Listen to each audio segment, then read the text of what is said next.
mag-set up po kayo ng less than 2 hours?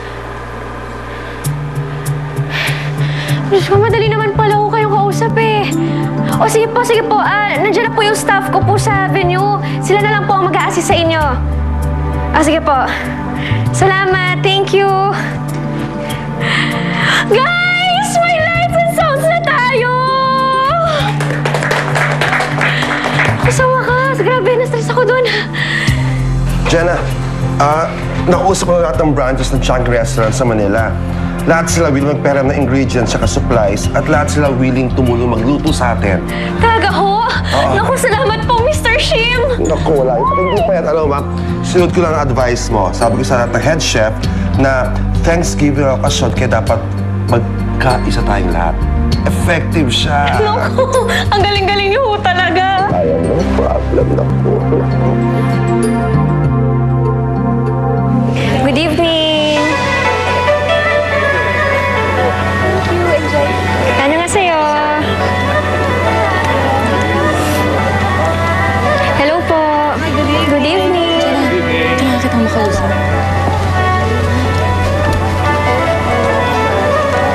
Bakit, Ivy? Nakausap ko kasi si Benjo. Gusto rin niya makipagkita sa'yo ngayong gabi. Si Benjo? Hindi na ba siya galit sa akin? Hindi na. Gusto nga rin niya makapag-ayos sa'yo eh.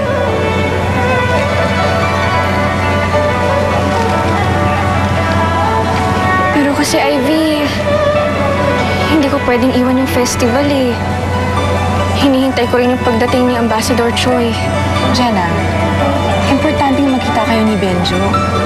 Meron daw siyang mahalagang sabihin sa'yo. Don't worry. Ako na munang bahala dito. I will personally oversee that all the guests and VIPs will be ushered in. Sige na, go.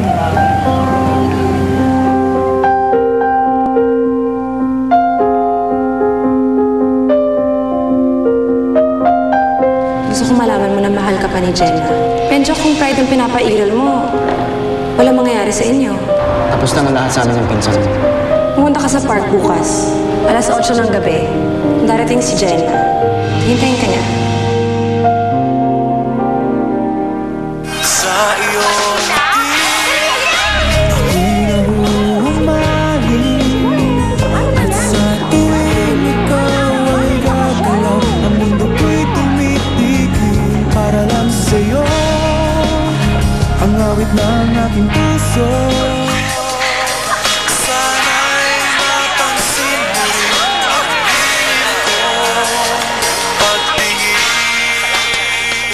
Sir, ma'am, ready na po yung food. Pwede na po tayong kumain. Okay, thank you. Sige po. Discover it. Sige po. Masasarap po yung inihanda naming pagkain. Mga recipes po yan ni Lola Changhi. Another job well done. Hello, good evening. Good evening.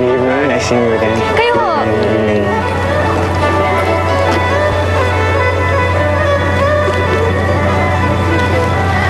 Jenna, okay ka na? Wala nang problema, Joshua. Lahat nagawan ko na ng paraan. You did a good job. That's why, Jenna. Alam mo, Joshua, dapat mag-thank you ako sa'yo eh.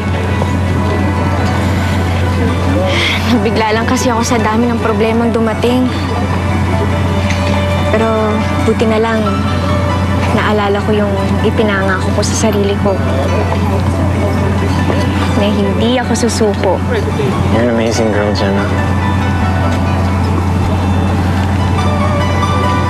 That's why I love you.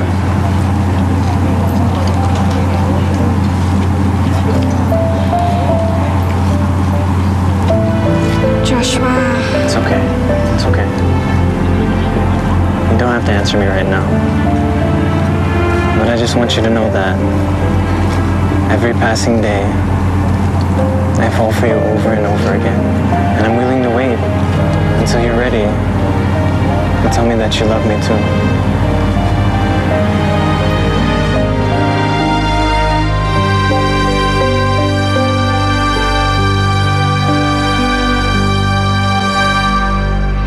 Ano ba nangyayari doon sa entrance? Bakit nagkakagulo? Yung mga guests, hindi sila makapasok kasi wala daw sila sa list. This is all Jenna's fault. Mabuti naman at dumating ka.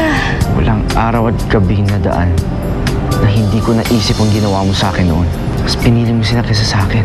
Kung galit ka sa akin, bakit ka pa nakipagkita sa akin? Para ipaalam sa'yo na mayaman na. Kaya ko na ibigay sa'yo ang lahat ng pangarap mo.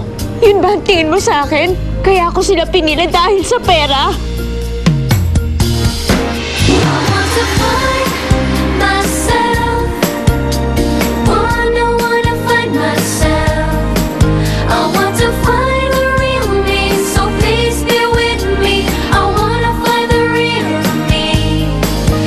Pinakilig ka ng gusto ng mga loving moments sa Koreana. Hatid ng C2 Cool and Clean Green.